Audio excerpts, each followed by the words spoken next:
देश में लगातार हो रहे बैंकों के स्कैम को लेकर के जनता काफी परेशान है, लेकिन सरकार के कानों में जू तक नहीं रेंग रही। आए दिन खबर सामने आती है कि कभी यह बैंक फरार हो गई, कभी वह बैंक पैसे लेके देश से भाग गई। लेकिन इस सब में बस आम जनता की जीवन की पूरी जमा पूंजी फंस जाती है। लेकिन रिजर्व बैंक ऑफ इंडिया अपनी कानों को बंद कर लेती है, जनता की आवाज को अनसुना कर देती है। आखिरकार क्यों देश में रिजर्व बैंक ऑफ इंडिया के होने के बावजूद भी यह दो कौड़ी के बैंक जनता का पैसा लेकर फरार हो जाते हैं रातों रात? ऐसी ही एक खबर हाल ही में मीरा भयंदर शहर में नजर आई, जहां पर new India cooperative bank limited के खाता धारकों की पूरी जमा पूंजी को लेकर न्यू इंडिया बैंक मालिक फरार हो चुके थे। लेकिन इस विषयों पर आरबीआई की खाता धारकों में भ्रम पैदा करने वाली निर्देशों को लेकर के आम जनता काफी विचलित और भ्रमित हो चुकी है, जिसको देख करके वॉइस ऑफ विक्टिम्स नामक संस्था और सिटी हेडलाइन ने आम जनमानस के परेशानियों को देखते हुए मार्गदर्शन सेमिनार का आयोजन मीरा रोड के राधा कृष्ण बैंक्वेट हॉल में रखा, जिसमें सारी प्रॉब्लम्स को सही तरीके से आसान भाषा में आम जनता को बताने के लिए बैंकिंग विशेषज्ञ विश्वास उटगी को बुलाया गया। इतना ही नहीं, कानूनी गांव पेज को समझने के लिए कई सारे वकील और पत्रकार भी इस सेमिनार में उपस्थित रहे, जिन्होंने जनता की समस्याओं को कानूनी विशेषज्ञ मार्गदर्शन के 2 पेज को आसान भाषा में लोगों को बताया। इटालियन जनता के सवालों का भी इस सेमिनार में बखूबी जवाब और सॉल्यूशन दिया गया कि कैसे जनता अपने पैसे को वापस इन 2 कौड़ी के बैंकों से वापस तैयार है। यहाँ पर मैंने इसलिए ये बात कही क्योंकि बहुत सारे हाउसिंग सोसाइटीज़ और ट्रेड यूनियंस और जिनका पैसा 30 लाख के ऊपर है, ये सब लोग शामिल होना बहुत ज़रूरी है। एज ए पिटिशनर नंबर 2 या 3, पिटिशन नंबर मैं 1 हूँ as a bank deposit protection and welfare society के हिसाब से, जो एक रजिस्टर्ड सोसाइटी है, ट्रस्ट भी है, तो मैं पिटिशन नंबर 1 हूँ। और बाकी के बड़े बड़े जो डिपॉजिटर्स हैं, क्योंकि 5 लाख DIC देगा ये मान के चलो, लेकिन इसके बाद ये बैंक जिंदा नहीं रहती है, ये लिक्विडेशन में जा सकती है, इसका टेक ओवर होना मुश्किल है। लेकिन हम चाहते हैं कि 5 लाख के ऊपर के जो डिपॉजिटर है, इनको कोर्ट मॉनिटर इंक्वायरी के बाद जो पैसा मिलेगा उसका हिस्सा पहला प्रायोरिटी डिपॉजिटर का होना चाहिए। और दूसरी बात, DICC एक्ट का क्लॉज 16 कहता है इनके पूरे पैसे पर इनका पूरा अधिकार है। तो इसलिए सिर्फ 5 लाख की बात नहीं, पूरा पैसा वापस मिलने के लिए 3 तरीके से लड़ाई है। कोर्ट के लड़ाई में ये सारे मुद्दे कानूनन, और एक court monitored investigation and inquiry होके जो प्रोसीड्स आएगा, उस प्रोसीड्स में हमें एक न्याय मिलना चाहिए। और ये बात मेरे ख्याल से भारत देश में पहली बार होने जा रहा है, क्योंकि न्यू इंडिया कोऑपरेटिव बैंक एक फ्रॉड में फंसी हुई है पिछले 5 साल में।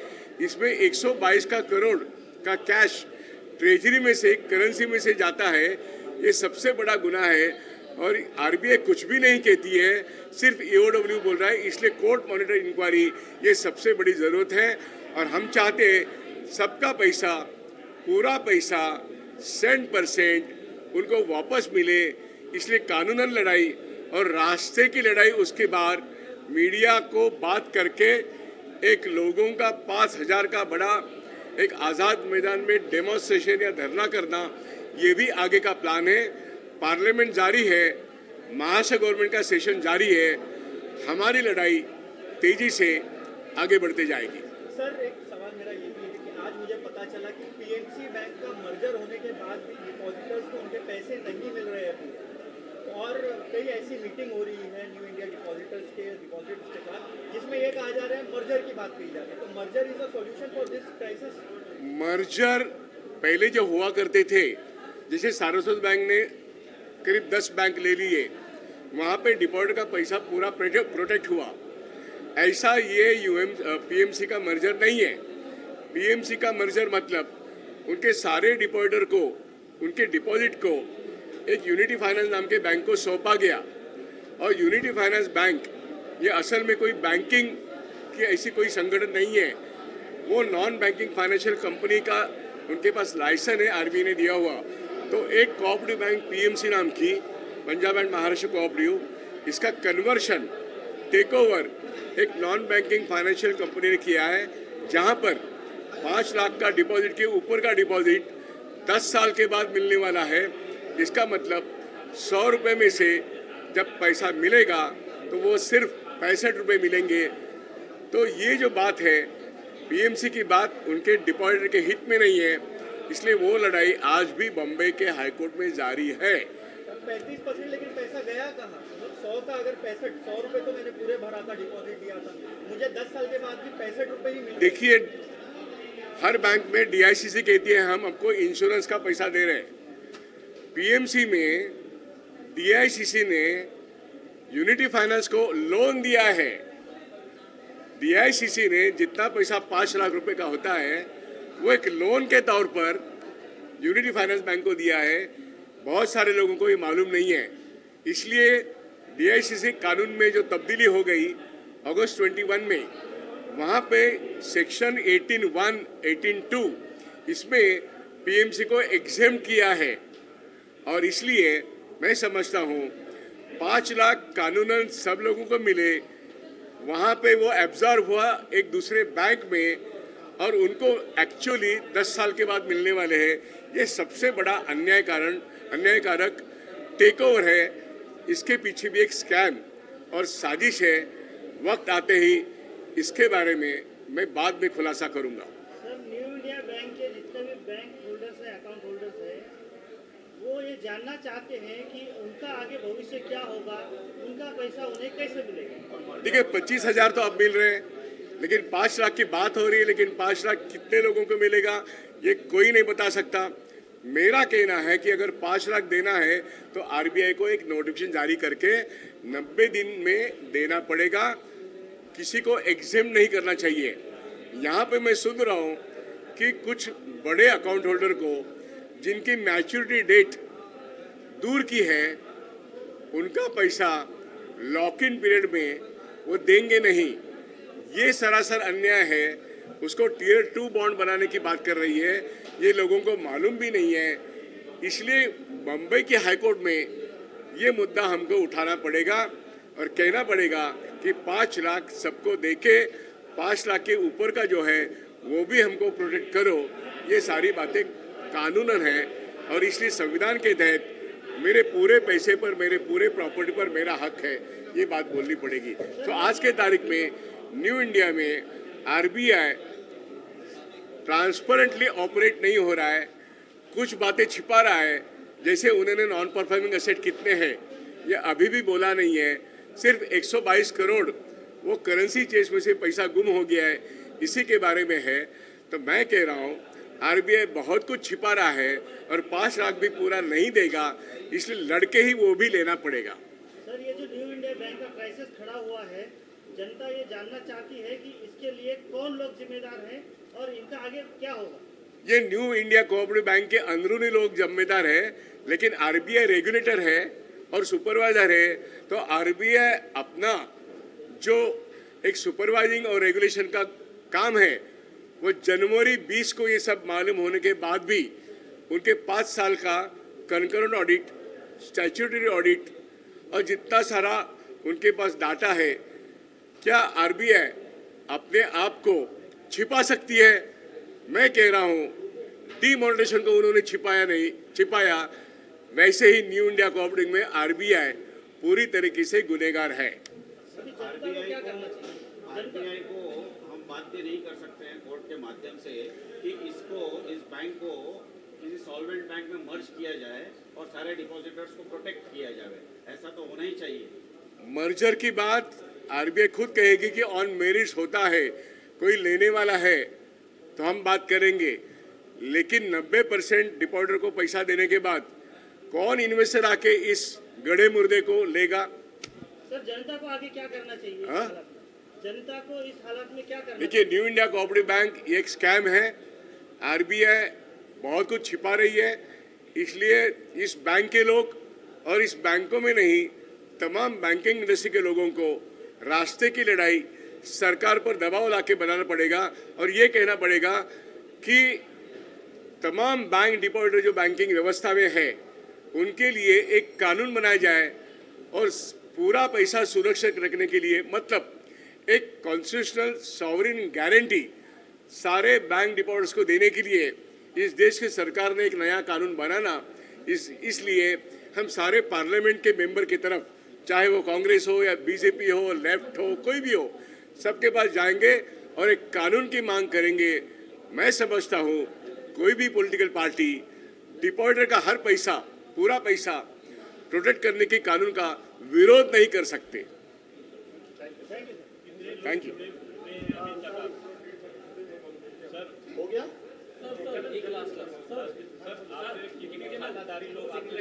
हाँ? नहीं, देखिए यहाँ पे 2 लाख डिपॉजिटर्स है, 40% तो 25,000 लेके चले गए। जो बचे हुए 5 लाख लेने के बाद 10% बचते हैं। अब वो 10% लोग फिर भी बड़े बड़े हैं, मेरे ख्याल से 1000 करोड़ डिपॉजिट उनका है, इनको लेके कोर्ट में जाना पड़ेगा क्योंकि सबके पैसे की सुरक्षा हमें चाहिए। जो वॉइस ऑफ विक्टिम्स और सिटी हेडलाइंस न्यूज़ चैनल के माध्यम से इस कार्यक्रम का आयोजन किया गया और इस कार्यक्रम का आयोजन करने के पीछे का जो मंशा थी हमारी, वह यह थी कि आए दिन जिस प्रकार से बैंकों में घोटाले हो रहे हैं और लोगों के, आम जनता के पैसे डूब रहे हैं, उनके पैसे की रक्षा सुरक्षा कैसे की जाए और इसकी जिम्मेदारी कैसे तय हो और लोगों को एकजुट कैसे किया जाए। तो आपने देखा होगा विश्वास जी ने इतने लगातार कई दिनों से और कई वर्षों से संघर्ष करते आए हैं और उनके संघर्ष करने के दरमियान निष्कर्ष निकल के आया है कि 1 लाख से 5 लाख तक का इंश्योरेंस लोगों की गारंटी एक श्योरिंग का हुआ है। तो अब ये समय न्यू इंडिया की परिस्थिति जब देखने को मिली तो उसमें ये समझ में आया कि 122 करोड़ का घोटाला आरबीआई की मॉनिटरिंग और सुपरविजन के बीच में हुआ है, उनकी निगरानी में हुआ है। तो अब ये लोगों की समस्या है कि लोगों के पैसे कैसे उनको मिले।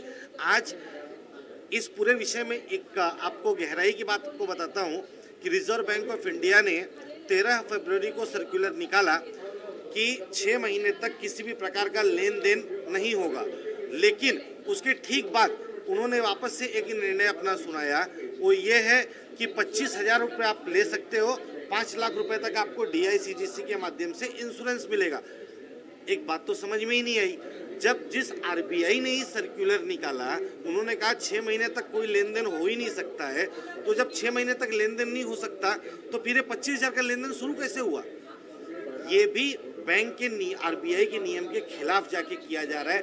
आरबीआई अपनी चोरी बचा रही है और अपने आप को छुपाने की कोशिश कर रही है। इसके लिए जनता से हमने आह्वान किया, आज लोगों से, नागरिकों जो डिपॉजिटर थे उनको एक मंच पे लाके हमने एक जगह दी, पूरा उनको विस्तृत रूप से हर एक बात की जानकारी बताई कि जब तक कंपनी लिक्विडेशन मोड में जाती नहीं, बैंक का लाइसेंस सस्पेंड नहीं होता है, तब तक किसी भी प्रकार से इंश्योरेंस कंपनी दाखिल ही नहीं हो सकती है। और दूसरा, इंश्योरेंस कंपनी अगर ये बात कह रही है कि हम आपको पैसा दे रहे तो आप मेहरबानी नहीं कर रहे हो, क्योंकि हर 100 रुपये में 12 पैसा मैं अपना खुद का इंश्योरेंस कंपनी को सिक्योर्ड करने के लिए देता हूँ।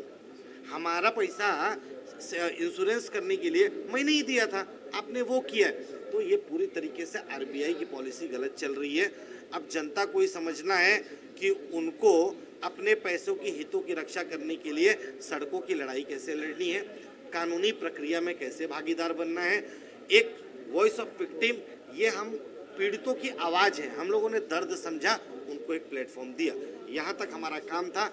आगे उनकी लड़ाई, अगर वो 2 कदम आगे बढ़ेंगे तो 4 कदम उनके साथ आगे बढ़ के हम लड़ते रहेंगे। ये जो न्यू इंडियन कोऑपरेटिव बैंक है मीरा रोड ब्रांच, उसमें हमारी भी काफ़ी बड़ी एफडी है और काफ़ी सारा प्रॉब्लम हो रहा है उसमें। और गवर्नमेंट भी न्यूज़ में ला रही है कि DCCI जो इंश्योरेंस कंपनी है वो 5 लाख से लिमिट वो बढ़ाने वाली है, तो वो उसका भी कोई क्लियरेंस है नहीं। 5 लाख से 15 लाख तक बढ़ाने की बात कर रही है, पर उसका भी कुछ क्लियरेंस है नहीं। प्लस आरबीआई भी कुछ इसमें कुछ गाइडलाइंस नहीं दे रही है, आरबीआई से भी कुछ भी क्लियरेंस नहीं आ रही है। तो हमारा मीडिया से ये रिक्वेस्ट है कि आप ये प्रॉब्लम सॉल्व करें और डिपॉजिटर को जो भी ये प्रॉब्लम हो रहा है उसका कुछ जल्द से जल्द सॉल्यूशन निकाले ताकि आम आदमी को परेशानी ना हो। बहुत है और इस प्रॉब्लम का रिजोल्यूशन सरकार को और आरबीआई को तुरंत करना चाहिए। एक और बात मैं बताना चाहता हूँ कि जो इंश्योरेंस की बात चल रही है तो जिसमें ऐसा कहा जा रहा है कि 5 लाख रुपीस तक का इंश्योरेंस दिया जाएगा, लेकिन उसमें एक और दूसरा टेक्निकल पॉइंट ये आ रहा है कि जिनकी एफडीज लॉन्ग टर्म एफडीज है या जिनकी लॉक इन पीरियड में एफडीज है तो वो अगर 5 लाख की हो या उससे ज़्यादा की भी हो तो उसका पैसा नहीं दिया जाएगा इंश्योरेंस। तो ये पॉइंट आरबीआई को क्लैरिफाई करना चाहिए और ऐसे बहुत से लोग हैं जिनका लॉन्ग टर्म एफडी है तो उसको उसकी राहत मिलनी चाहिए। ये इमीडिएट अटेंशन का इशू है तो उसको रिजॉल्व करना चाहिए। हम ये कहना चाहते हैं कि मेरी ज़िंदगी भर की कमाई हमारी हमने एफडी में वहाँ रखी है, तो वो एफडी का क्या 5 लाख तो ये लोग खाली दे रहे हैं, क्या 5 लाख में क्या 25 लाख ये लोग खा जाएंगे? ये तो गलत है ना। आरबीआई ने पहले लाइसेंस दिया क्यों ऐसे बैंकों को? और ये 38 साल से बैंक है, आज से नहीं है। ये पहला बैंक था जब मीरा रोड में जब हम रहने के लिए आए। आज तो हमारे इसी पे में हमारा खर्चा चल रहा है। अभी हम कहाँ जाएंगे? हमारे तो रिटायर हैं, हम जॉब नहीं करते। और दूसरा इशू ऐसा है कि इस बात को महीने भर होने आ गया है और आरबीआई की तरफ से कोई क्लैरिफिकेशन नहीं है, किसी को कोई राहत नहीं है, कुछ नहीं है। सिर्फ 25,000 रुपया दे दिया, उससे क्या होता है? 25,000 तो कोई सोल्यूशन नहीं है ना।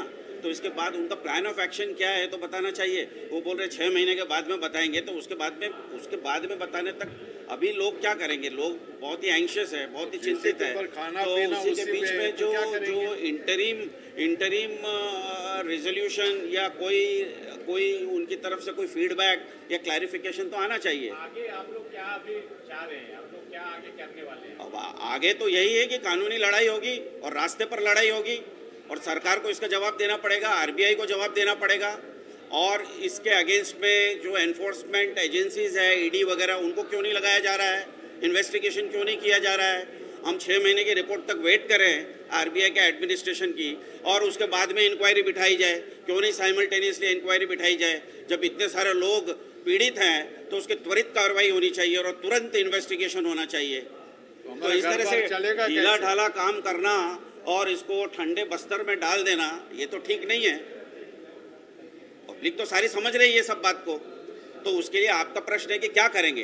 तो प्रश्न यही है, दो ही उसका सॉल्यूशन है। एक तो कोर्ट में जाइए, कानूनी लड़ाई लड़िए, और दूसरा रास्ते पर जाइए, और तीसरा सरकार के पास जाइए।